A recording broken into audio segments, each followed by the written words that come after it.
Hello students, how are you today? Are you happy? I hope so. I hope so all students are happy and healthy.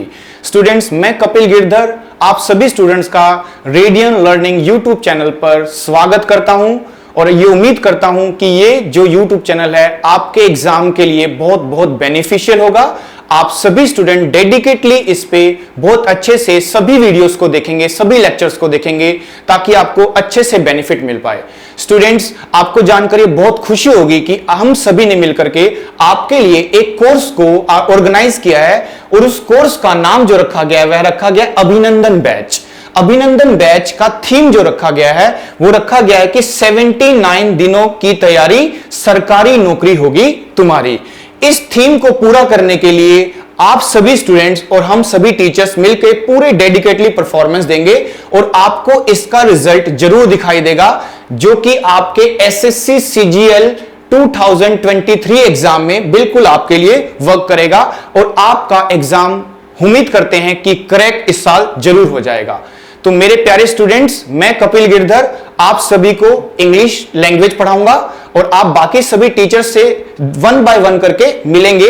जैसे इनमें से आप देखें तो सभी टीचर्स अपने अपने सब्जेक्ट में एक्सपर्ट हैं जिनकी क्लासेस को वन बाय वन आप देखेंगे। आप इनसे अच्छे से डिटेल में जो जिसका सब्जेक्ट होगा वो आपको टीच करेंगे। तो मेरा जो सब्जेक्ट है मैं आपको पढ़ाऊंगा इंग्लिश लैंग्वेज। इंग्लिश लैंग्वेज को आपको पढ़ना है और आप सब जानते हैं कि इंग्लिश लैंग्वेज है, इंग्लिश कोई सब्जेक्ट नहीं है। तो आप सभी एक्सपेक्ट करेंगे कि इसको हम लैंग्वेज की तरह ही पढ़ें। जैसे कि एक लैंग्वेज को सीखा जाता है, समझा जाता है, उसके बेसिक्स होते हैं, वो सारे बेसिक्स हम इन क्लासेस के थ्रू समझने की कोशिश करेंगे। तो माय डियर स्टूडेंट्स, आप क्या करेंगे, आज का क्लास का जो थीम रहेगा हमारा, क्योंकि मेरी पहली क्लास है और आप सभी जानते हैं फर्स्ट क्लास में हर स्टूडेंट एक्सपेक्ट करता है कि उसका टीचर उसे क्या कराए, उसको बेसिक से नॉलेज दे। और आपकी पहली क्लास होने के कारण मैं भी आज ऐसे ही करूंगा क्योंकि मुझे आपको सिखाना है इंग्लिश लैंग्वेज। तो इंग्लिश लैंग्वेज के जो बेसिक्स होते हैं वो सारे मैं आपको दिखाऊंगा कि कॉम्पिटिटिव एग्जाम्स में क्या सिलेबस होगा, इंग्लिश लैंग्वेज का डेवलपमेंट कैसे होता है, क्या चीज उसमें आने वाली है, प्रीवियस ईयर पेपर में क्या आया था, वो सारी चीजें डिटेल में आज की क्लास में पढ़ेंगे। तो आज की क्लास को हम रखते हैं एक थीम के नाम से जिसको बोल सकते हैं इंट्रोडक्शन ऑफ इंग्लिश। आज हम किसी पर्टिकुलर टॉपिक को डिस्कस नहीं करेंगे, लेकिन ये बात कंफर्म है कि ये जो बेसिक क्लास होगी ये आपका इंग्लिश की तरफ से एटीट्यूड बदल देगी। जिस तरह से आप पहले पढ़ते थे इंग्लिश लैंग्वेज को, इससे आपका एटीट्यूड थोड़ा बदल जाएगा। तो मैं पूरी उम्मीद करता हूं कि आप इस वीडियो को ध्यान से देखेंगे, बिना रुके ध्यान से इस वीडियो को देखते हुए अपने नोट्स बनाएंगे और आप जो भी डाउट्स होगा कमेंट सेक्शन में भी शेयर कर सकते हो। तो स्टूडेंट्स, क्लास को स्टार्ट करेंगे। तो आज का जो थीम रहेगा वो क्या रहेगा, introduction of English. Introduction of English के बारे में जानते हैं। तो स्टूडेंट स्टार्ट करते हैं। देखो, जैसे कि आपने देखा होगा कि आप लोग जीके पढ़ते हो, जीएस पढ़ते हो, आपने मैथ्स पढ़ा होगा, रीजनिंग पढ़ा होगा, वो सब सब्जेक्ट होते हैं। लेकिन जो आज हम पढ़ने जा रहे हैं ये सब्जेक्ट नहीं है, ये लैंग्वेज है। तो हम इसको लैंग्वेज की तरह ही पढ़ेंगे। तो देखिए स्टूडेंट्स, किसी भी लैंग्वेज को पढ़ने के लिए तो हम कह सकते हैं हम किसको पढ़ने जा रहे हैं, एक लैंग्वेज को। हम एक लैंग्वेज को पढ़ने जा रहे हैं। इंग्लिश अपने आप में क्या है, एक लैंग्वेज है। और आप जरूर चाहेंगे कि मैं बिल्कुल बेसिक से आपको पढ़ाऊं, तो आप ध्यान दें हम किसको पढ़ रहे हैं, एक लैंग्वेज को।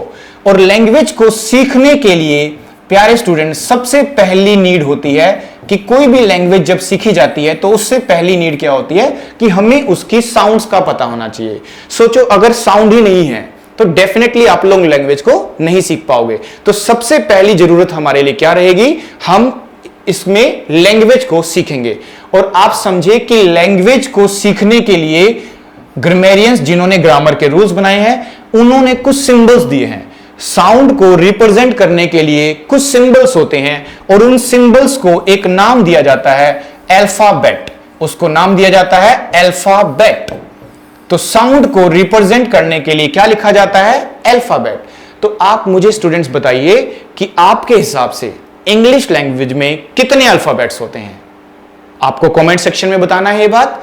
अगर आप ध्यान से सीखेंगे तो आप इसको पूरा बेनिफिट उठाएंगे कि लैंग्वेज सीख रहे हो। लैंग्वेज के बाद क्या होती है माय डियर स्टूडेंट्स, साउंड। और साउंड को रिप्रेजेंट करने के लिए क्या लिखा जाता है, अल्फाबेट्स। और पूरी इंग्लिश में जो अल्फाबेट्स होते हैं वो कितने होते हैं? तो माय डियर स्टूडेंट्स, हमको लगता है कि पूरी इंग्लिश में जो अल्फाबेट्स होते हैं वो कितने होते हैं? 26। और यहीं से आपके एग्जाम्स में क्वेश्चन आना शुरू हो जाते हैं। जैसे एक एग्जाम में क्वेश्चन आ जाता है अक्सर कि there are 26 alphabets in English language, कि इंग्लिश लैंग्वेज में 26 अल्फाबेट्स होते हैं। इस तरह से हमारा एग्जाम में क्वेश्चन आ जाता है। और आपके एग्जाम में, एग्जामिनेशन में क्या होता है कि इस पार्ट को अंडरलाइन कर दिया जाता है और ऐसे क्वेश्चन को बोला जाता है सेंटेंस इंप्रूवमेंट। अगर आपने कभी एग्जाम दिया है तो इस तरह के क्वेश्चन को बोला जाता था सेंटेंस इंप्रूवमेंट। और सेंटेंस इंप्रूवमेंट क्या होता था? आपको 4 ऑप्शंस मिलते थे। जैसे ए में यहां इसका इंप्रूवमेंट हम लिख सकते हैं 26 अल्फाबेट होना चाहिए। बी आपको लिखना चाहिए 26 लेटर होना चाहिए, 26 लेटर। और आप सी में लिख सकते हैं 26 लेटर्स होना चाहिए। और डी ऑप्शन में रखते हैं नो इंप्रूवमेंट, कि कोई इंप्रूवमेंट की जरूरत ही नहीं है, इसको कोई इंप्रूवमेंट की जरूरत नहीं है क्योंकि सेंटेंस तो पहले से ही सही लिखा हुआ है। तो आप बड़े ध्यान से देखेंगे कि 26 अल्फाबेट्स लिखे हुए हैं। तो आपके हिसाब से कितना अल्फाबेट्स होते हैं? आपको कहे सर यस 26 होते हैं। लेकिन स्टूडेंट ध्यान रखना, अल्फाबेट्स 26 नहीं होते हैं। हम लोगों को ऐसा लगता है कि 26 अल्फाबेट्स होते हैं और एसएससी एग्जामिनेशन में यहीं से क्वेश्चन पूछ लिया जाता है कि कितने अल्फाबेट्स होते हैं। तो यहां पे देखने पर आपको लगेगा कि 26 अल्फाबेट्स बिल्कुल सही है, पर वो गलत है। माय डियर स्टूडेंट्स, आप इस बात को ध्यान रखेंगे आगे से कि 26 अल्फाबेट्स नहीं होते हैं। अल्फाबेट्स जो हमारी इंग्लिश में है वो सिर्फ कितने बताए गए हैं? अल्फाबेट्स होते हैं, सिर्फ एक, यानी 1 अल्फाबेट इंग्लिश लैंग्वेज में बनाया जाता है। तो आपको कि सर 26 क्या होता है? फिर आप देखो, अल्फाबेट को रिप्रेजेंट करने के लिए उसमें हम जो यूज करते हैं उसके अंदर यूज करते हैं लेटर्स। वो सारे सिंबल्स उसके अंदर जो यूज करते हैं उसको क्या बोलते हैं? लेटर्स। और लेटर्स की जो संख्या होती है वो कितनी होती है? 26 होती है। तो कह सकते हैं कि अल्फाबेट और लेटर में अंतर है। अल्फाबेट एक होती है जबकि लेटर्स कितने होते हैं? 26 होते हैं। तो आप समझे कि देयर आर 26 अल्फाबेट्स नहीं होगा, देयर आर 26 लेटर्स होगा। अब बच्चे कह रहे सर 26 लेटर भी तो हो सकता है। अरे लेटर कैसे होगा? आप देखो 26 का मतलब है एक से ज्यादा। अगर एक से ज्यादा है तो आने वाला नाउन कैसा होना चाहिए? प्लूरल होना चाहिए, उसको हमें एस लगाना पड़ेगा। दैट्स व्हाई आप क्या लिखेंगे? 26 लेटर्स। तो लेटर्स की संख्या कितनी बताई गई है?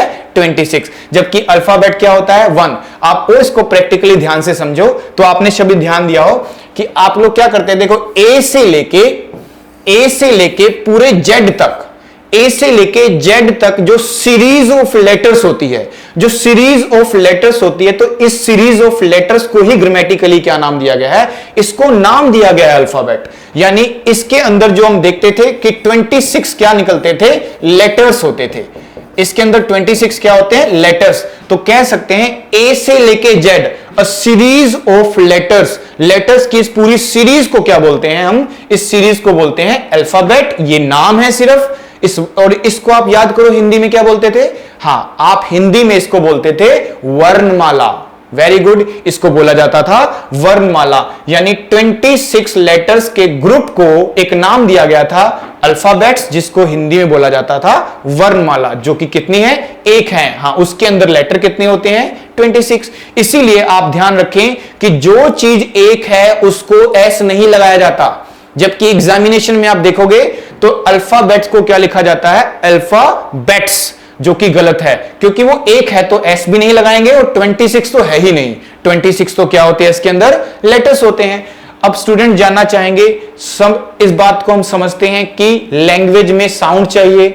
साउंड को रिप्रेजेंट करने के लिए अल्फाबेट बना है। अल्फाबेट के अंदर क्या होते हैं? लेटर्स होते हैं। तो बताइए जरा कितने लेटर्स होते हैं? 26। उनको कितने पार्ट्स में डिवाइड करते थे? आप ध्यान दीजिए कि लेटर को डिवाइड करते थे हम 2 पार्ट में, जिसमें से आपने देखा होगा कि एक बन जाता था वावल और दूसरा बनाते थे कॉन्सोनेंट। एक वॉवल होता है और एक क्या बन जाता है हमारा कॉन्सोनेंट। वावल के नंबर्स कितने होते थे, वावल बोलते थे 5 को, और बाकी जो बच जाते थे 21 वो क्या होते थे हमारे कॉन्सोनेंट होते थे। वावल में किस क्या क्या लिखते थे, ए, ई, आई, ओ, यू, ये सारे के सारे हमारे वावल होते थे। बाकी जो बच जाते हैं 21 वो सारे क्या होते हैं हमारे लेटर्स होते हैं। आपने ध्यान दिया हो कि वावल को हिंदी में क्या बोलते थे, वावल को हम हिंदी में बोलते थे स्वर। क्या बोला जाता था इसको, स्वर। जबकि कॉन्सोनेंट को हम क्या बोलते थे, व्यंजन। इसको क्या बोला जाता था, व्यंजन। यानी हम वावल को बोलते थे स्वर और कॉन्सोनेंट को बोलते थे व्यंजन। व्यंजन कॉन्सोनेंट होता है, उनकी संख्या कितनी होती है 21, जबकि वावल की संख्या कितनी बताई गई है, 5 बताई गई है। तो माय डियर स्टूडेंट्स, बड़े ध्यान से इस क्वेश्चन को डील करना जब ऐसा क्वेश्चन आता है। ये बिल्कुल बेसिक क्वेश्चन है, लेकिन यहां से भी आपके एग्जाम में क्वेश्चन बिल्कुल बन जाता है, आता भी है और आ भी सकता है। तो आप ध्यान दें, लेटर्स 26 हैं, अल्फाबेट 1 है, और उसी लेटर्स के पार्ट बनाए गए हैं वावल और कॉन्सोनेंट। आई होप आपको ये बात समझ में आ गई होगी। अब माय डियर स्टूडेंट्स, मुझे आपको अपनी लैंग्वेज को समझाना है, क्योंकि मैं लैंग्वेज समझा रहा हूं आपको, इंग्लिश लैंग्वेज समझनी है आपको। आप समझो, क्या आपको लगता है कि केवल मैं आपको लेटर सिखा दूं तो आपको इंग्लिश लैंग्वेज आ जाएगी? आंसर है कि नहीं आ पाएगी, क्योंकि हम किसी से बात करना चाहते हैं, किसी को समझाना चाहते हैं, तो डेफिनेटली लेटर से तो काम नहीं चलेगा ना। अब हमें क्या करना होगा, लेटर से बड़ा यूनिट चाहिए होगा, इससे एक बड़ा यूनिट चाहिए। तो डेफिनेटली इससे बड़ा यूनिट बनाना है, तो इससे बड़ा यूनिट बनाने के लिए आपको अगला स्टेप देखना होगा, और अगला स्टेप होता है वर्ड। यानी सभी लेटर्स मिलके हमारे लिए क्या बनाते हैं माय डियर स्टूडेंट्स, वर्ड बनाते हैं। तो यहां पे वर्ड का डेफिनेशन नोट करना भी जरूरी है कि वर्ड बोलते किसको है। हिंदी में इसको बोलते थे शब्द, और शब्द का एक डेफिनेशन देना हो तो हम दे सकते हैं कि अ ग्रुप ऑफ लेटर्स का ग्रुप दैट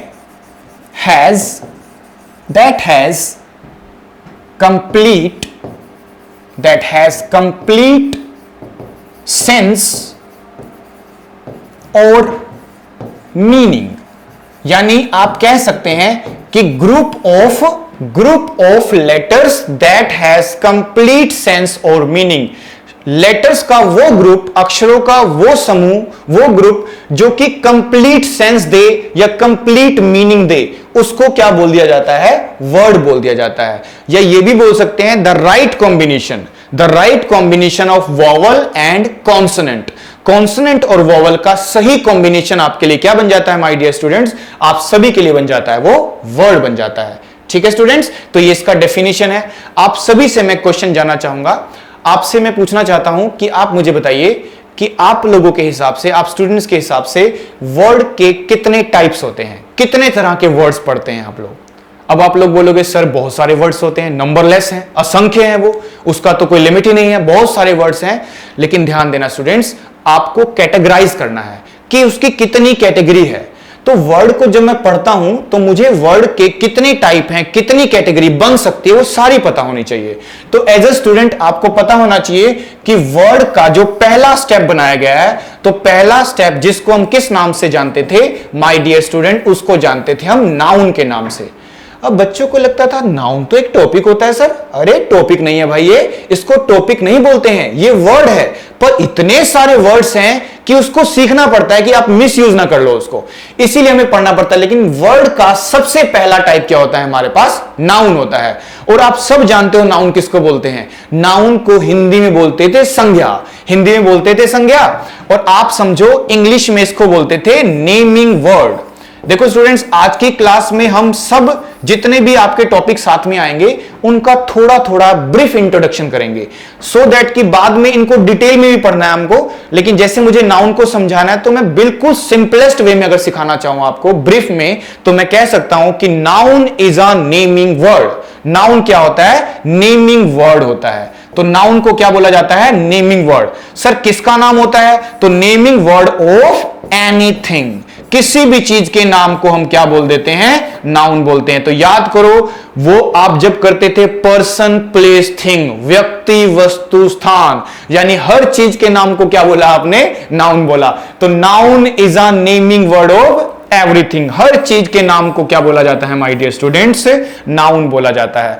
तो नाउन का मतलब है नेम। देखो जब भी आपने देखा होगा किसी ग्रामरियन ने इंग्लिश बनाई है तो डेफिनेटली सबसे पहले हर चीज को नाम दिया गया है। हर चीज का एक नाम है। आसपास कोई भी चीज आपको दिख रही है तो हर चीज को कोई ना कोई नाम दिया गया है। तो नाम को ही क्या बोलते हैं हम लोग? Naming word. और नेमिंग वर्ड को क्या बोला जाता है? नाउन बोला जाता है। तो इसका बड़ा प्यारा सा डेफिनेशन है, सिंपलेस्ट वे में लिखा है। अच्छा, अब मान लीजिए आपको नाउन आ जाता है तो नाउन से नेक्स्ट स्टेप क्या होता है फिर? तो नाउन को सीखने के बाद आप याद कीजिए, आप लोग क्या पढ़ते थे? प्रोनाउन। नाउन के बाद क्या पढ़ते थे? प्रोनाउन। अरे प्रोनाउन को हिंदी में क्या बोलते थे? सर्वनाम। इसको बोला जाता था सर्वनाम। और इंग्लिश में इसको कैसे सीखते थे हम कहते थे कि सर प्रोनाउन होता है it comes in place of a noun. यह एक ऐसा वर्ड है जो कि नाउन के प्लेस पे आएगा। सर इसका पर्पस क्या होता है? जब आपने कभी प्रोनाउन पढ़ा है, छोटे छोटे वर्ड्स को प्रोनाउन बोलते थे, याद करो। जैसे अगर राहुल लिखा है तो राहुल की जगह हम कभी कभी क्या बोल देते थे? राहुल की जगह ही बोल दिया।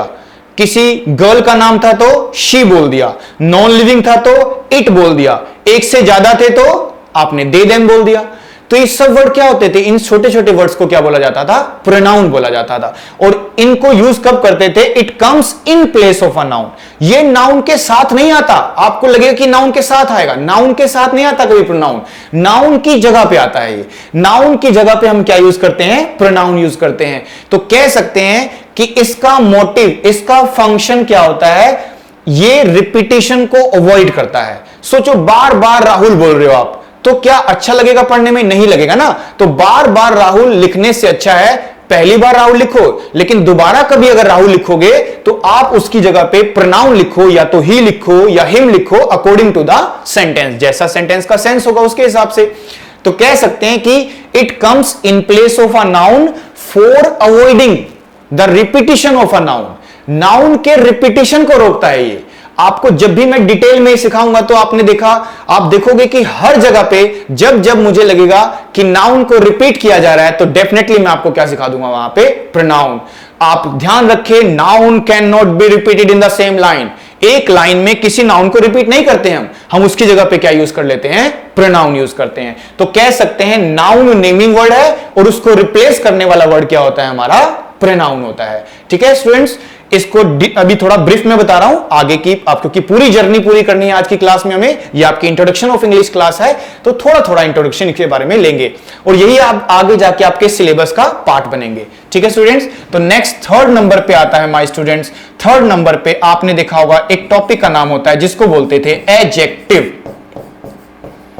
इसका नाम क्या होता है? एडजेक्टिव। ये एडजेक्टिव होता है। तो एडजेक्टिव का मतलब क्या? एडजेक्टिव को आप लोगों ने हिंदी में याद करो पढ़ा होगा, विशेषण।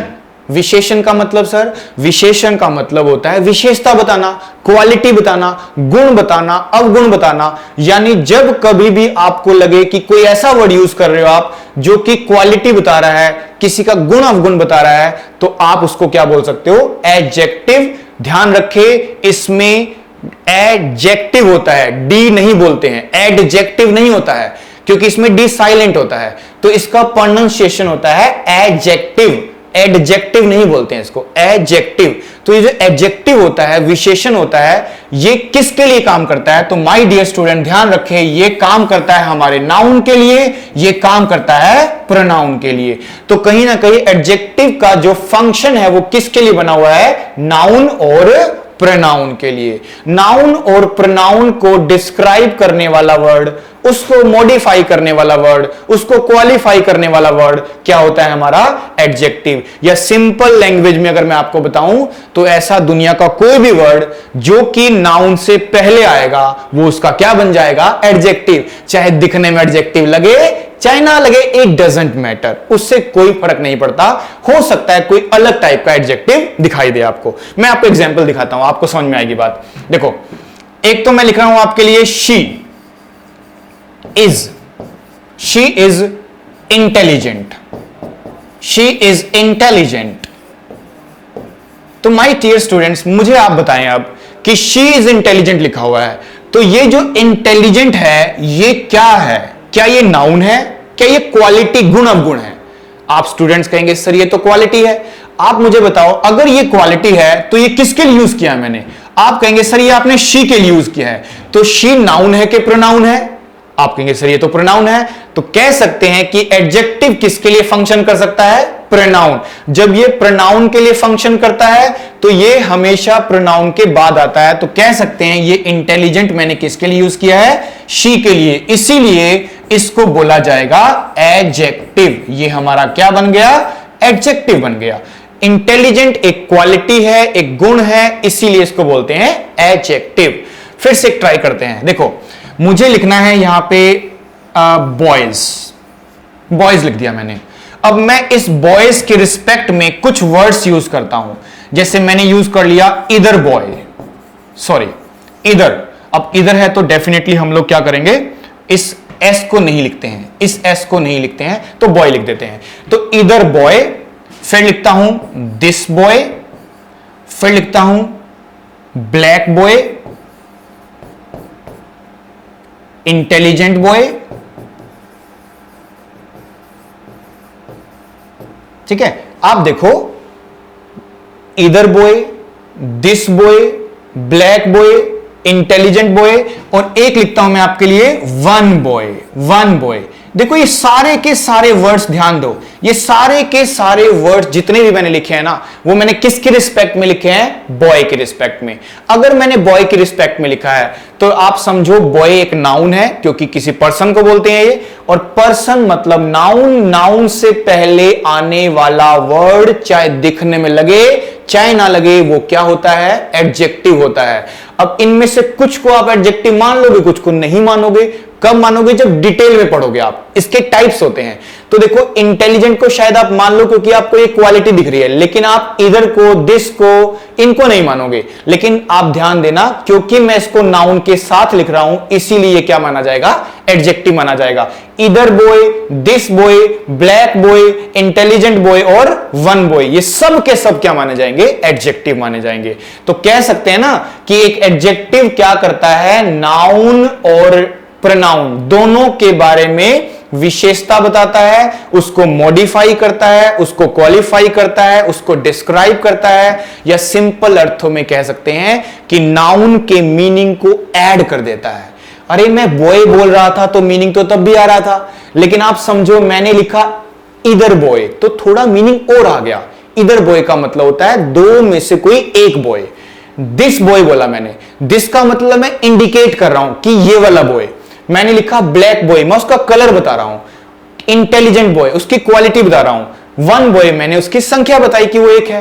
ये सब मैंने किसके लिए यूज किया? बॉय के लिए। दैट्स वाई हम इसको बोल सकते हैं ये क्या है? हमारा एडजेक्टिव है। तो आई होप आपको ये बात समझ में आई है कि एडजेक्टिव किसको बोलते हैं। तो एडजेक्टिव का फंक्शन 99% केस में देखोगे तो किसके लिए बनेगा? नाउन में। अदरवाइज ये कभी कभी आप देखोगे तो प्रोनाउन के लिए भी इसको यूज किया जा सकता है और करते भी हैं। ठीक है स्टूडेंट, तो आपने 3 स्टेप फॉलो किए हैं, 3 वर्ड्स के बारे में जानकारी ली है। तो एक नाउन है, एक प्रोनाउन है और एक एडजेक्टिव है। आगे देखते हैं इसके नेक्स्ट स्टेप और कौन कौन से वर्ड्स हो सकते हैं। तो देखो 3 वर्ड्स हैं, आप इनको नोट कर सकते हो, स्क्रीनशॉट ले सकते हो कि ये सारे के सारे वर्ड्स हैं। यही आपके नोट्स बनाने हैं आपको आज की क्लास, क्योंकि आपको मैं इंट्रोडक्शन दे रहा हूं सबका, तो इसके नोट्स बनाने हैं आपको कि ताकि जाके आगे जाके जब आप पढ़ो तो डिटेल में पढ़ने में आपको इतनी प्रॉब्लम ना आए, क्योंकि कुछ बेसिक चीजें आपको पहले से पता होनी चाहिए।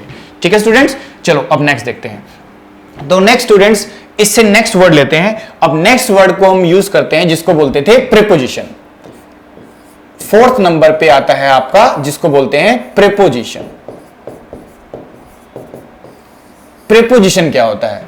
तो माय डियर स्टूडेंट्स, आपने देखा होगा कि प्रीपोजिशन का आपने अलग अलग तरीके से मीनिंग निकाला होगा और आप निकालते भी है। आपने देखा होगा छोटे छोटे वर्ड्स, बिल्कुल छोटे छोटे वर्ड्स आपने देखे होंगे, जैसे कि एट हो गया, इन यूज कर लिया आपने टू यूज कर लिया, बाय, ऑफ, विद। ठीक है, at, in, to, by, of के बाद विद। ये छोटे छोटे वर्ड्स है। एसेट्रा, एसेट्रा, ETC, एसेट्रा, बहुत सारे और भी हो सकते हैं। काफी सारे वर्ड्स होते हैं। अब देखो जितने छोटे वर्ड्स है ना उतना बड़ा धमाका एग्जाम में करते हैं ये। आप समझने की कोशिश करो कि preposition is the most important topic for examination. आपके एग्जामिनेशन के लिए सबसे इंपॉर्टेंट टॉपिक क्या है? प्रेपोजिशंस है, और इसमें वैरायटी भी बहुत ज्यादा है। तो प्रेपोजिशन छोटे छोटे वर्ड्स होते हैं, लेकिन आप समझो कि इसको जब जब सीखोगे तो आपको एक कॉन्फिडेंस मिलता है कि आपकी परफॉर्मेंस एग्जाम में बढ़ जाती है। आप समझो कि जब जब प्रेपोजिशन देखा होगा आपने, छोटे छोटे वर्ड्स को प्रेपोजिशन बोलते हैं, और ऐसा होता नहीं है कि जहां प्रेपोजिशन आए आपको उसके बाद क्या ना दिखाई दे? नाउन, या फिर क्या ना दिखाई दे? प्रोनाउन। तो नाउन और प्रोनाउन के साथ लिंक बनाने का काम कौन करता है? प्रेपोजिशन करता है, उसकी पोजीशन को दिखाने के लिए, समय को दिखाने के लिए। ये सारे फंक्शन हमारे लिए कौन करता है? प्रेपोजिशन। तो जहां जहां प्रेपोजिशन आएगा, आप ध्यान देंगे, जहां जहां प्रेपोजिशन आएगा जनरली ऐसा ही होगा कि उसके बाद आपको या तो नाउन दिखाई देगा या फिर प्रोनाउन दिखाई देगा। तो नाउन और प्रोनाउन से लिंक बनाने का रोल किसका होता है? प्रीपोजिशन का होता है। तो छोटे छोटे वर्ड्स होते हैं, लेकिन एग्जाम में ये बहुत ही बड़ा धमाका कर देते हैं। ओके स्टूडेंट्स, तो इसको पूरी डिटेल में आपको पढ़ना होगा बाद में क्लासेस में। अभी के लिए मैं बता रहा हूं कि प्रीपोजिशन का मतलब होता है नाउन और प्रोनाउन के साथ लिंक बनाना, और ये छोटे छोटे वर्ड्स को बोलते हैं प्रीपोजिशंस। ठीक है, जैसे एक एग्जांपल लेते हैं। देखो, एक एग्जांपल है कि there is a book dash the table। ठीक है students, there is a book dash the table। एक सेंटेंस ये आपको समझने की कोशिश करनी है कि किस तरह से एग्जाम्स में प्रीपोजिशन आता है। और एक लिखा है somebody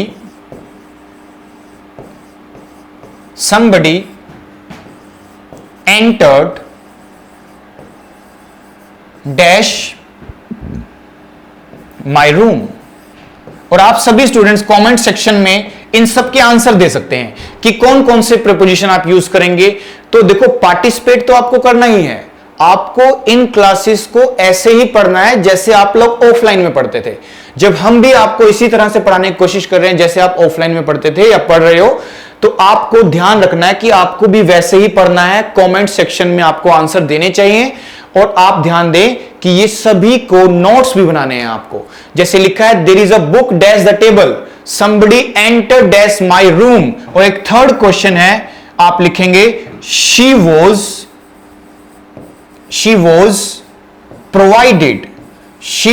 provided डैश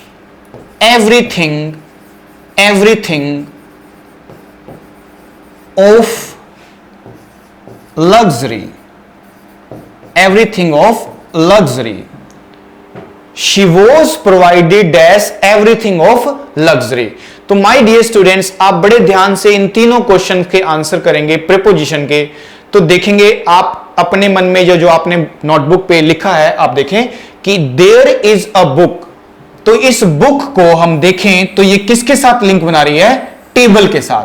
तो कुछ इस तरह का इमेज बनेगा कि टेबल के ऊपर बुक है, तो ये मान लीजिए टेबल है, और टेबल ऊपर से क्या होता है? सरफेस होता है, और उसके ऊपर बुक क्या है? टच कर रही है। तो ऐसी कंडीशन को दिखाने के लिए हम ऑन प्रीपोजिशन का यूज करते थे, तो यहां पे आपको यूज करना चाहिए ऑन प्रीपोजिशन।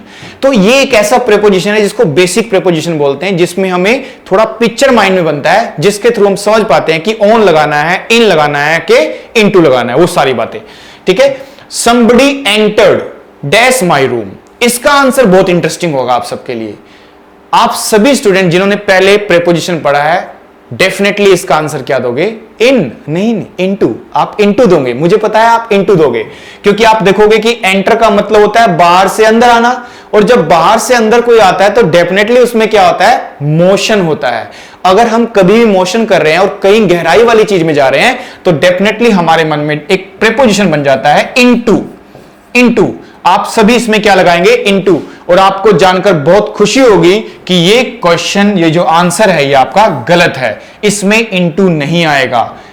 क्या आएगा? इन आएगा। अरे इन भी नहीं आएगा, इसमें प्रीपोजिशन आएगा ही नहीं। ठीक है, आएगा नहीं। सिर्फ इतना ही सफिशिएंट है कि somebody entered my room. Entered के बाद प्रेपोजिशन आएगा ही नहीं। बच्चे कह रहे सर क्यों नहीं आएगा? अरे क्यों नहीं आएगा? देखो ये है वर्ब एंटर, तो कुछ ऐसी स्पेसिफिक वर्ब्स होती है इंग्लिश में जिनके बाद प्रेपोजिशन अलाउड ही नहीं है। यानी कुछ ऐसी वर्ब्स हो सकती है जहां पर प्रेपोजिशन नहीं लगाना चाहिए। देखो आप लोग क्या सीखते हो कि प्रेपोजिशन को कहां यूज करना है, इन कहां लगाएं, इनटू कहां लगाएं, ऑन कहां लगाएं, अपॉन कहां लगाएं, लेकिन समझे यह भी सीखना जरूरी है कि कब आपको इनटू लगाना है और कब नहीं लगाना है। तो कुछ जगहें ऐसी भी हो सकती है जहां प्रेपोजिशन ना लगाना हो। तो यहां पे एंटर एक ऐसी वर्ब है, एंटर ही नहीं काफी सारी वर्ब्स होती हैं जो कि बाद में आपको डिटेल में समझ में आएंगी। कुछ के मैं नाम बता दूं, जैसे एंटर होता है, डिस्कस होता है, डिस्क्राइब होता है, रीच होता है।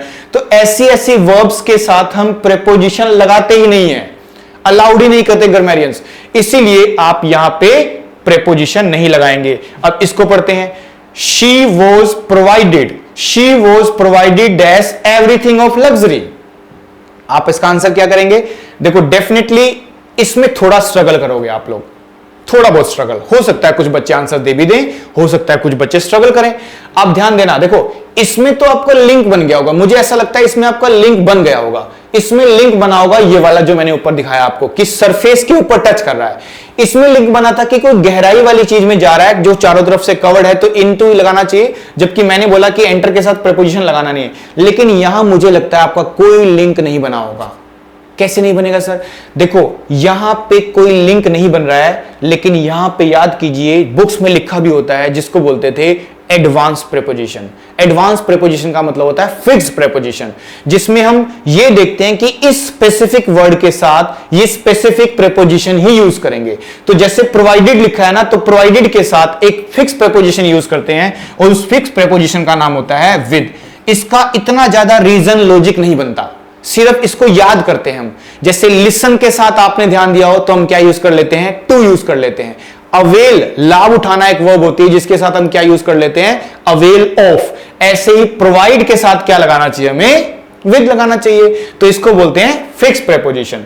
ठीक है, इसीलिए बोल रहा था कि छोटे छोटे वर्ड्स हैं पर बड़ा धमाका करते हैं और एग्जाम में काफी सारे वर्ड्स ऐसे पूछे भी जाते हैं। तो ध्यान रखें माय स्टूडेंट्स, प्रेपोजिशन जहां जहां आएगा वहां नाउन प्रोनाउन जरूर आएगा, और प्रेपोजिशन की कैटेगरी है जो कि धीरे धीरे क्लासेस में मैं आपको डील करूंगा। ठीक है, छोटे छोटे वर्ड्स को क्या बोलते हैं? प्रेपोजिशन बोलते हैं। आई होप इतना आपको थोड़ा अंडरस्टैंड जरूर होगा, एक ब्रीफ में आइडिया जरूर मिल गया है प्रेपोजिशन क्या होता है और वो इंपॉर्टेंट है कि नहीं है। ठीक है, तो ये फोर्थ वर्ड था हमारा प्रेपोजिशन। चलिए स्टूडेंट्स नेक्स्ट देखते हैं। अब नेक्स्ट में आप देखें तो एक नेक्स्ट वर्ड जिसको बोलते थे हम लोग कंजंक्शन। नेक्स्ट वर्ड क्या पढ़ते थे हम लोग? कंजंक्शन। तो माय डियर स्टूडेंट्स, कंजंक्शन क्या होता है? जैसे प्रेपोजिशन हमारा नाउन प्रोनाउन का लिंक क्रिएट करता है, ऐसे ही जो ये कंजंक्शन है इसको स्पेशली बनाया किसके लिए गया है? तो इसको बनाने का फंक्शन होता है कि यह क्या करता है? यह लिंक बनाता है। इसीलिए इसको कुछ ग्रामरियंस, कुछ राइटर्स अपनी बुक्स में क्या लिख देते हैं कि यह एक लिंकिंग वर्ड है। कुछ राइटर अपनी बुक में इसको लिख देते हैं कि ये कनेक्ट करता है, तो कनेक्ट करने की वजह से इसको क्या बोल दिया जाता है? कनेक्टर्स है ये। फिर कुछ राइटर्स अपनी बुक में इसी को लिख देते हैं, इसको अलग एक और नाम दे दिया जाता है जिसको बोलते हैं लिंकिंग वर्ड हो गया, कनेक्टर्स हो गया, और ज्वाइनिंग वर्ड्स बोल दिया जाता है। इसको क्या बोल दिया जाता है? Joining words. ज्वाइनिंग वर्ड्स का मतलब ज्वाइन करने, यानी ये इसका फंक्शन होता है। सर किसके लिए काम करता है ये?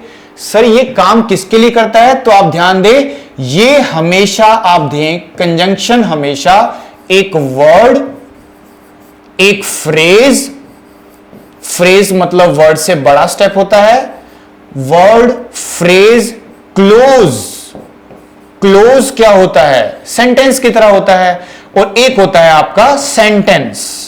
सेंटेंस सबसे बड़ा स्टेप क्या होता है हमारे पास? सेंटेंस। तो कह सकते हैं एक कंजंक्शन वर्ड को दूसरे वर्ड से जोड़ता है, फ्रेज को दूसरी फ्रेज से जोड़ता है, क्लोज को दूसरी क्लोज से जोड़ता है, और सेंटेंस को दूसरे सेंटेंस से जोड़ता है।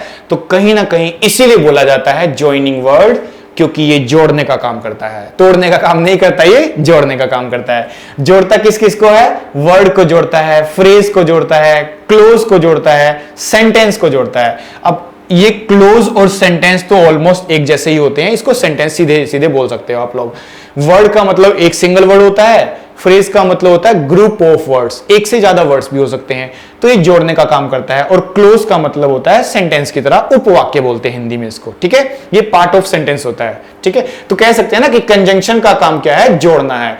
तो कंजंक्शन जोड़ता है वर्ड को, फ्रेज को, क्लोज को और सेंटेंस को, ठीक है स्टूडेंट्स, ध्यान रखेंगे इस बात को। एक एग्जाम्पल तो बनता ही है, ठीक है, एक एग्जाम्पल कर लेते हैं। देखो स्टूडेंट, जैसे मैं आपके लिए लिखूं कि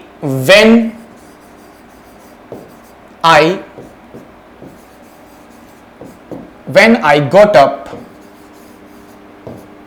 she was cooking food। Example लिखा हमने ये, तो आप बड़े ध्यान से देखना कि इसके अंदर हमने दो क्लोज या दो सेंटेंस यूज किए हुए हैं। आप इसको क्लोज भी बोल सकते हैं और सेंटेंस भी बोल सकते हैं। देखो, अब एक तो हमारा लिखा है कि आई गॉट अप और दूसरा क्या लिखा है, शी वॉज कुकिंग फूड। लेकिन इन दोनों सेंटेंसेस के लिए हमने क्या यूज कर लिया है, व्हेन। तो व्हेन क्या कर रहा है, दो सेंटेंस के लिए यूज कर रहे हैं, तो इसको क्या बोला जाएगा, कंजंक्शन, कंजंक्शन बोला जाएगा। तो आपके मन में डाउट आएगा, सर पहले नंबर पे क्यों आया ये। देखो स्टूडेंट्स, कंजंक्शन की दो पोजीशन होती है सेंटेंस में। दो कौन कौन सी पोजीशन होती है, तो कभी कभी आपने देखा होगा कि एक सेंटेंस लिखा, फिर हम एक कंजंक्शन बीच में लिख देते हैं, फिर दूसरा सेंटेंस लिख देते हैं। लेकिन कभी कभी क्या होता है कि हम पहले नंबर पे क्या यूज कर लेते हैं, कंजंक्शन, फिर एक सेंटेंस लिखते हैं, फिर कॉमा, फिर दूसरा सेंटेंस लिख देते हैं, इस तरह से। तो कह सकते हैं कि कंजंक्शन की दो पोजीशन होती है, या तो दो सेंटेंस के बीच में लिखा जाता है या दो सेंटेंस के शुरुआत में इसको लिखा जाता है। तो ये दो सेंटेंस के शुरुआत में है। अब बच्चे कह रहे सर क्या बीच में नहीं लिख सकते सेंटेंस को, बिल्कुल है। आप इस सेंटेंस को उल्टा कर दो, आप ऐसे कर दो कि शी was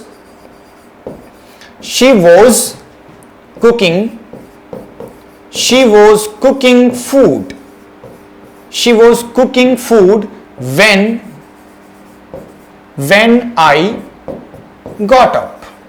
आप ऐसे कर दीजिए। अगर ऐसे करेंगे तो कंजंक्शन का पोजीशन कहां पहुंच गया, बीच में पहुंच गया। तो वही हम बता रहे हैं आपको कि दो सेंटेंसेस के बीच में भी लिख सकते हो, दो सेंटेंस के शुरुआत में भी लिख सकते हो। तो यही कंजंक्शन की दो पोजीशन बताई गई है, इन्हीं पे ध्यान देना होता है हमें, ठीक है स्टूडेंट्स। तो इन बातों पे ध्यान रखेंगे। आई होप आपको थोड़ा कंजंक्शन का आइडिया हो गया। तो इसको बोलते हैं ज्वाइनिंग वर्ड, लिंकिंग वर्ड्स। अब नेक्स्ट देखते हैं आगे, देखिए।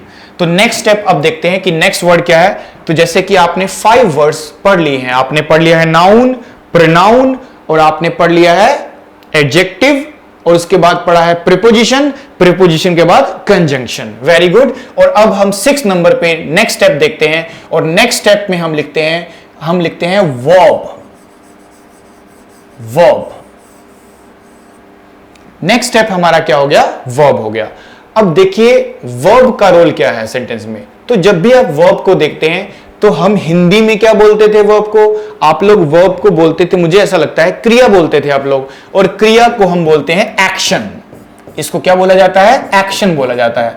तो वर्ब का मतलब होता है एक तरह का एक्शन है ये, ठीक है। ये एक तरह का क्या है, एक्शन है। और वर्ब को दो पार्ट में स्प्लिट किया जाता है, दो पार्ट में स्प्लिट किया जाता है। तो जब भी आपने कोई सेंटेंस पढ़ा होगा, देखो without verb we can't make any sentence, always remember this. बिना वर्ब के सेंटेंस नहीं बनता, इसीलिए वर्ब के दो पार्ट बनाए जाते हैं। एक होता है जिसको बोला जाता है मेन वर्ब, मुख्य क्रिया। मेन वर्ब का मतलब होता है मुख्य क्रिया, एक ऐसी एक्शन जिसके बिना सेंटेंस बन ही नहीं सकता। Without verb we can't make any sentence. इस बात का भी ध्यान रखें कि बिना मेन वर्ब के तो सेंटेंस नहीं बनेगा, इससे ही सेंटेंस बनता था। और एक आपने देखा होगा कि मेन वर्ब नहीं होती थी, एक हम लिखते थे हेल्प करने वाली वर्ब, जिसको बोला जाता था हेल्पिंग वर्ब।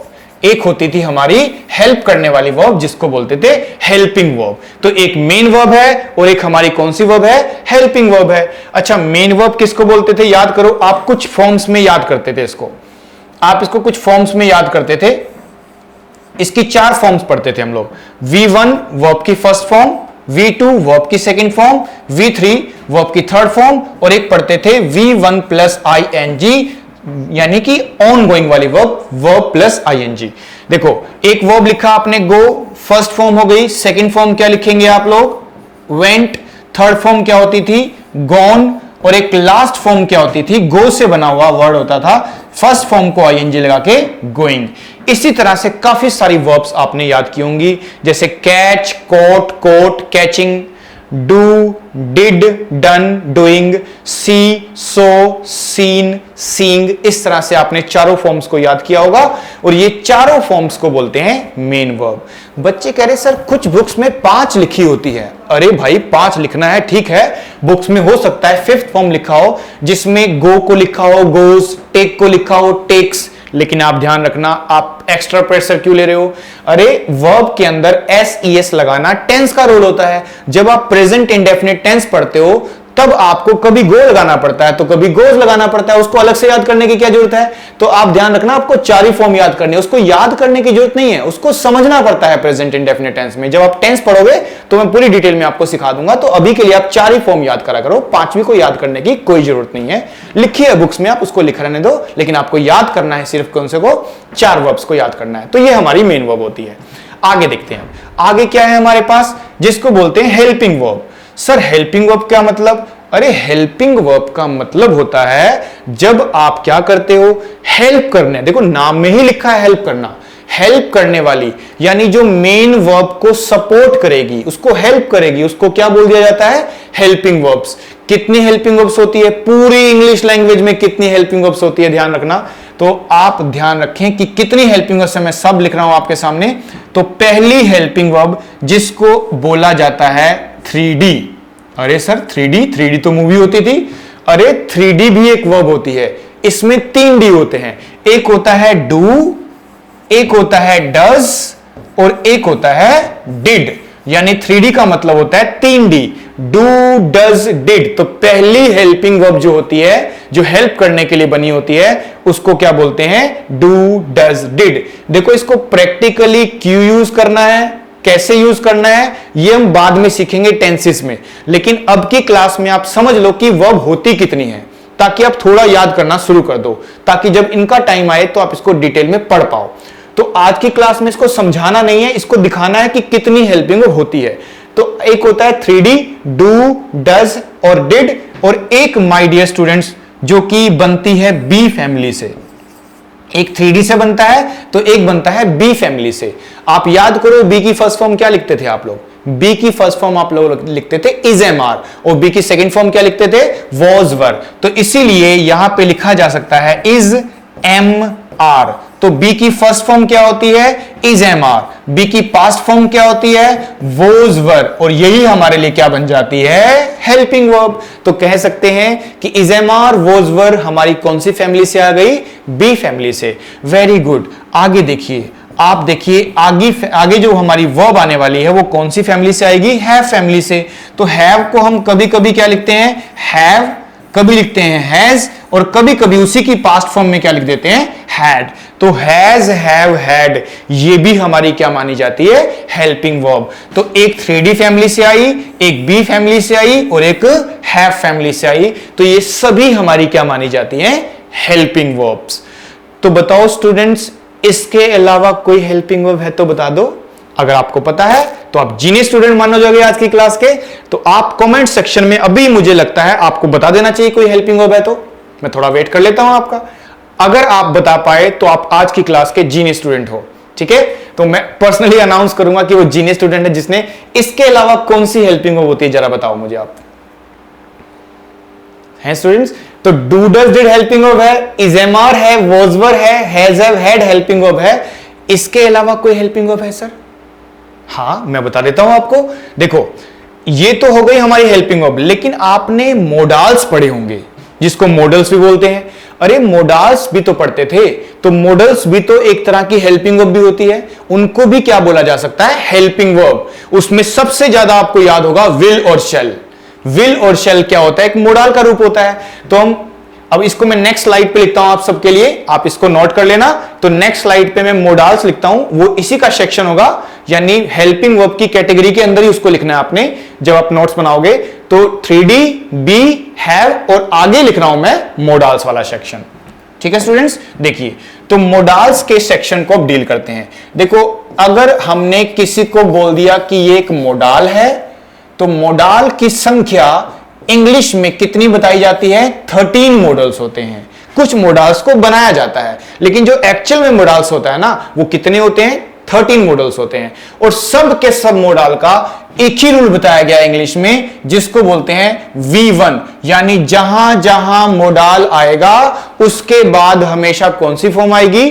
First form. ऐसा हो नहीं सकता कि मॉडल के बाद कभी आपको सेकंड फॉर्म दिखाई दे, थर्ड फॉर्म दिखाई दे या आईएनजी दिखाई दे। हालांकि एग्जाम्स में ऐसा लिखा होता है, लेकिन वो गलत है। उसी को तो ठीक करने के लिए आपको इंग्लिश सीखनी है। आप ध्यान दें, मॉडल जहां जहां आएगा उसके बाद जो वर्ब यूज की जाएगी मेन, वो हमेशा कौन सी फॉर्म में होनी चाहिए? फर्स्ट फॉर्म में, plain first form, no S, no ED, no ING, only first form लगाना होता है। तो जहां मॉडल आया आपको क्या लगाना पड़ेगा? वर्ब की फर्स्ट फॉर्म लगानी पड़ेगी। तो कौन कौन से मॉडल है आप एक बार जरूर नोट कर लें, सो दैट कि आगे की आप इसको सीख भी पाओ। तो सबसे पहला मॉडल होता है विल और शैल, विल शैल। फिर होता है कैन, कुड, मे, माइट। तो will, shall, can, could, may, might, would, should. कितने मॉडल्स हो गए स्टूडेंट्स? 10 हो गए। अच्छा जरा बताओ वो 2 वाले मॉडल्स कौन से होते थे? हां याद आया, एक होता था ought to, 2 वाले मॉडल ought to, और एक होता था used to, यूज से बना हुआ used to। तो देखो स्टूडेंट्स कितने मॉडल हो गए हमारे? हमारे मॉडल हो चुके हैं ऑलमोस्ट, हमने 10 मॉडल्स लिख दिए हैं। और बताइए कोई मॉडल आपको पता है तो क्या हो सकता है? सॉरी, लिख दीजिए कमेंट में, कोई प्रॉब्लम नहीं है, हम तो बता ही देंगे आपको। देखो और कौन कौन से हो सकते हैं? एक होगा डेयर, एक होगा नीड। पर ध्यान देना, नीड बहुत कंफ्यूज करता है। आपको लगता होगा कि नीड मॉडल है, नहीं, नीड तो वर्ब होती है, जरूरत होना। इसकी फॉर्म्स भी होता है नीड, नीडिड, नीडिड, नीडिंग। लेकिन अगर मैं इसी नीड को क्या लगा दूंगा? नॉट, तो नीड नॉट मेरे लिए क्या बन जाएगा? मॉडल। नीड वर्ब होती है, जबकि नीड नॉट क्या होता है? मॉडल होता है। ठीक है, तो ये कितने हो गए? 12। और सबका मालिक एक सबका मेजर मॉडल जिसको बोलते हैं मस्ट। इसको कैसे भूल सकते हैं हम? तो देखिए ना स्टूडेंट्स, ये सारे के सारे हमारे क्या बन गए?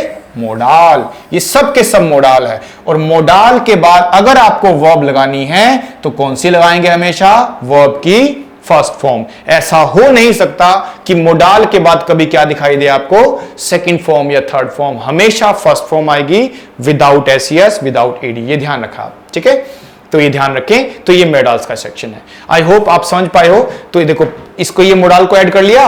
और ये हमने सीखा था कि मेन वर्ब और हेल्पिंग वर्ब 2 तरह के हो गए। तो मेन वर्ब के आपको याद करना है, 4 फॉर्म्स होती है। हेल्पिंग वर्ब के नाम लिखवा दिए हैं। इनको प्रैक्टिकल कैसे यूज करना है ये आगे की क्लासेस में हम सीखेंगे। ठीक है, अभी मैं आपको सारे जितने भी इंग्लिश में चीजें हैं वो सबका मैं आपको धीरे धीरे इंट्रोडक्शन करा रहा हूं। अब आगे नेक्स्ट स्टेप देखते हैं। देखो, अब आपने वर्ब भी पढ़ लिया है, तो वर्ब के बाद आप ध्यान दें कि वर्ब में ही कुछ और ऐड करना है हमें।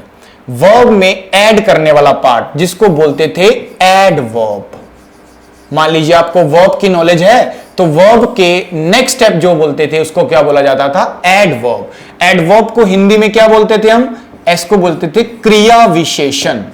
क्रिया विशेषण यानी ऐसा वर्ड जो क्रिया की विशेषता बताता है, या कह सकते हैं ऐसा वर्ड जो बना हुआ है क्या करने के लिए?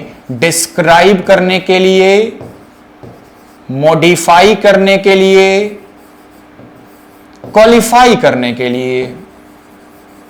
तो मॉडिफाई करना, क्वालिफाई करना और डिस्क्राइब करना, ये सब फंक्शंस होते हैं किसके? एडवर्ब के। लेकिन किसके लिए काम करेगा ये? तो नाम में ही छिपा हुआ है, ये किसके लिए काम करेगा? हमारी वर्ब के लिए। यानी ये सीधे सीधे किसके लिए काम करता है? हमारी वर्ब के लिए करता है। अब बच्चे कह रहे सर ऐसा भी नहीं है कि वर्ब ही के लिए करेगा। ठीक है, वर्ब के लिए नहीं, बहुत सारे पार्ट ऑफ स्पीच के लिए कर सकता है। क्योंकि हमें अभी जनरली चीजें पढ़नी है। 99% केस में ऐसा ही होगा कि ज्यादातर देखोगे तो एडवर्ब किसके लिए फंक्शन करेगा, हमेशा वर्ब के लिए करेगा। और कुछ लेवल पे होता है एडजेक्टिव के लिए, प्रीपोजिशन के लिए, जब डिटेल में पढ़ेंगे तब उसको हम समझेंगे। लेकिन अभी के लिए एज अ बिगनर आपको समझना है कि एडवर्ब का रोल किसके लिए बनता है, वर्ब के लिए बनता है। ठीक है स्टूडेंट्स, जैसे मुझे लिखना है राइट, राइट एक वर्ब है लिखना। अब मैं आपको बोलूं right carefully, right carefully, right carefully, देखो लिखो और कैसे लिखो, केयरफुली लिखो। तो ये जो केयरफुली वर्ड यूज किया है मैंने किसके लिए यूज किया है, राइट के लिए, कि लिखो और कैसे लिखो, सावधानी से लिखो। तो ये जो सावधानी से लिखो लिखा हुआ है ना, ये हमारा क्या बन जाएगा, हमारा एडवर्ब बनेगा। ठीक है, अब लिखा है जैसे रन, रन के बाद मैंने लिख दिया फास्ट, रन फास्ट, भागो और कैसे भागो, तेज भागो। तो रन फास्ट, रन का मतलब है भागना, और कैसे भागना, फास्ट भागना। तो कहने का मतलब रन की विशेषता पता चल रही है कि भागे और कैसे, तो ये फास्ट केयरफुली हमारे लिए क्या बन जाएगा, एडवर्ब बन जाएगा। ठीक है स्टूडेंट्स। अच्छा सर, इसका कोई बनाने का मेथड भी होता है वर्ड का? जी हां, इसको बनाने का मेथड भी है। आप ध्यान देना, जो अभी अभी हमने एडजेक्टिव पढ़ा था, एडजेक्टिव एक ऐसा वर्ड पढ़ा होगा जिसको हमने नाउन और प्रोनाउन को डिस्क्राइब करने के लिए सीखा था। तो आप ध्यान देना कि आप जब भी एडजेक्टिव पढ़ते हो तो जो एडजेक्टिव होता है हमारा, तो आपने देखा कि 99% केस में जो एडजेक्टिव होता है अगर उसको हम क्या लगा दें, ly। देखो ये बनाने का एक तरीका है, ये कोई परमानेंट सॉल्यूशन नहीं है, ये 99% वर्क करता है। कभी कभी इसके एक्सेप्शन भी होते हैं, वो हम सीखेंगे बाद में। लेकिन जनरली ऐसा ही होता है कि किसी एडजेक्टिव को ly लगाते हैं तो ly लगाने से वो क्या बन जाता है, हमारा एडवर्ब बन जाता है। देखो जैसे लिखा है केयरफुल, तो केयरफुल में ly लगाने से क्या बन जाएगा, केयरफुली। ब्यूटीफुल में ly लगाने से क्या बन जाता है, ब्यूटीफुली। हार्ड से हार्डली, फास्ट से फास्टली मत बोल देना, कुछ वर्ड नहीं बोले जा सकते हैं, हर जगह पे काम नहीं करेगा ना, कुछ एक्सेप्शन भी होते हैं। तो हर जगह पे ly नहीं लगाना आपको। केयरफुल से केयरफुली, ब्यूटीफुल से ब्यूटीफुली, इस तरह से क्विक से क्विकली, स्लो से स्लोली। तो ly लगाना एडजेक्टिव को क्या बन जाता है, हमारा एडवर्ब बन जाता है। तो ये फंक्शन है एडवर्ब का। ठीक है, तो इतना काफी है एडवर्ब के लिए। बाकी नेक्स्ट देखते हैं। अब एडवर्ब से नेक्स्ट स्टेप क्या होता है स्टूडेंट्स, तो जैसे आपने मान लीजिए एडवर्ब को पढ़ लिया, तो एडवर्ब से जो नेक्स्ट स्टेप बताया जाता है, यानी आपने देखा होगा कि हमने ऑलमोस्ट सारे पार्ट को डील कर लिया, लेकिन एक इंपॉर्टेंट सेक्शन अभी रह गया है हमारा, जिसको बोलते हैं आर्टिकल्स। आर्टिकल्स, ठीक है, आर्टिकल्स लिखा है। देखो अब आर्टिकल्स क्या है सर, आर्टिकल्स बड़े छोटे छोटे वर्ड्स होते थे, और मुझे लगता है सबसे इंटरेस्टिंग टॉपिक भी आर्टिकल होता था, क्योंकि हमें लगता था ना कि ए एन द ही तो है इसके अंदर। तो इसके जो फिजिकल वर्ड होते थे वो कौन कौन से होते थे, ए एन और द, यानी A N the, in words को हम क्या बोल देते थे, आर्टिकल बोलते थे। तो ए एन द को बोलते थे आर्टिकल। और आप ध्यान दें कि जैसे मैं आपसे एक क्वेश्चन पूछूं, चलो मैं आपसे पूछना चाहता हूं कि what is the function of article, article का फंक्शन क्या है, इसको क्यों बनाया गया इंग्लिश में, किस यूज के लिए। तो आप समझो, जैसे एक सेंटेंस लिखते हैं आपके लिए कि there is book, there is book on table. मैंने आपके लिए सेंटेंस लिख दिया कि there is book on table, कि टेबल पर बुक है। अब बताओ ये सेंटेंस सही है कि गलत है। बच्चे कह रहे सर गलत है। कैसे गलत है, क्योंकि पढ़ने में अच्छा नहीं लग रहा है।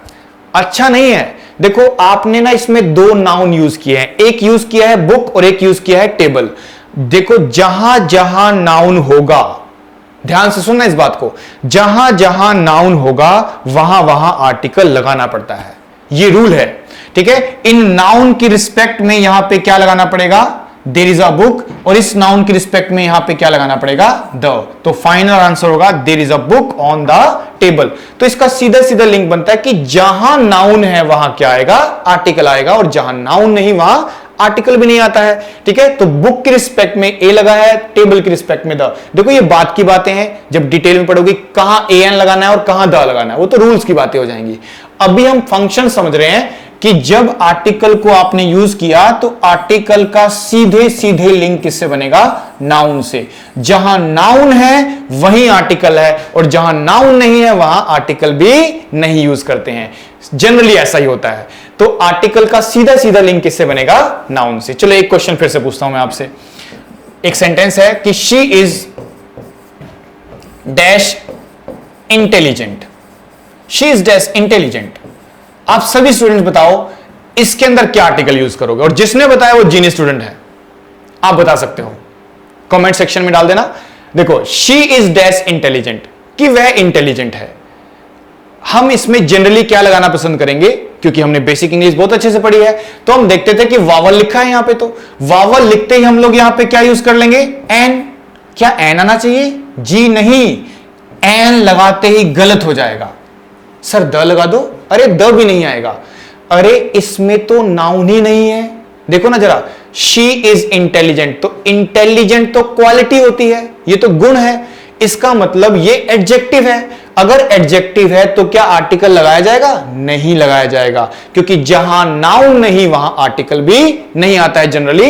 तो शी इज इंटेलिजेंट, गर्ल लिख दिया हमने। अब जैसे मैंने लिखा गर्ल, अब गर्ल की रिस्पेक्ट में, इस गर्ल की रिस्पेक्ट में मुझे आर्टिकल लगाना पड़ेगा, इसलिए मुझे क्या लगाना पड़ेगा? एन।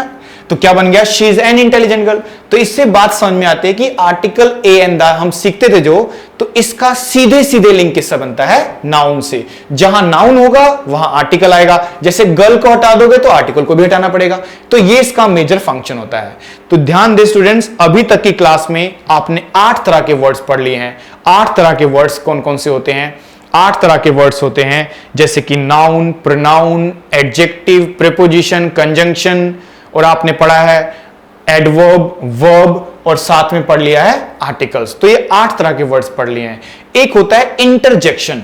इंटरजेक्शन छोटे छोटे वर्ड्स को बोलते थे, ऐसे अल्लास हो गया, हुर्रा हो गया, ब्रावो हो गया, इनको भी इसी का वर्डों का ही पार्ट बोला जाता है। तो देखा जाए तो 9 तरह के वर्ड्स होते हैं, ठीक है। और इसी को बुक्स में क्या दिखाया जाएगा? पार्ट ऑफ स्पीच के नाम से, ठीक है स्टूडेंट्स, पार्ट ऑफ स्पीच। तो मुझे लगता है आज की क्लास में इतना काफी रहेगा। आज इतना कर लेते हैं। तो आज की क्लास में हमने सारे वर्ड्स की जानकारी ली। देखो हमने स्टार्ट किससे किया था? हमने स्टार्ट किया था किससे? लैंग्वेज से। लैंग्वेज को सीखने के लिए हमें चाहिए थे साउंड। साउंड को रिप्रेजेंट करने के लिए सिंबल्स चाहिए थे। सिंबल्स हमें कहां से मिले? अल्फाबेट से, जो कि एक था। और उस अल्फाबेट्स के अंदर कितने थे? 26 लेटर्स, जिसमें से 5 वावल थे और बाकी सब क्या थे? कॉन्सोनेंट थे। फिर हमने उसके बड़ा यूनिट वर्ड सीखे, और वर्ड्स कितने तरह के थे? 9 तरह के। 8 आपको पढ़ाए, और एक था इंटरजेक्शन। इसको नोट कर लेना अलग से, इंटरजेक्शन, जो कि हम किसी और दिन भी पढ़ेंगे।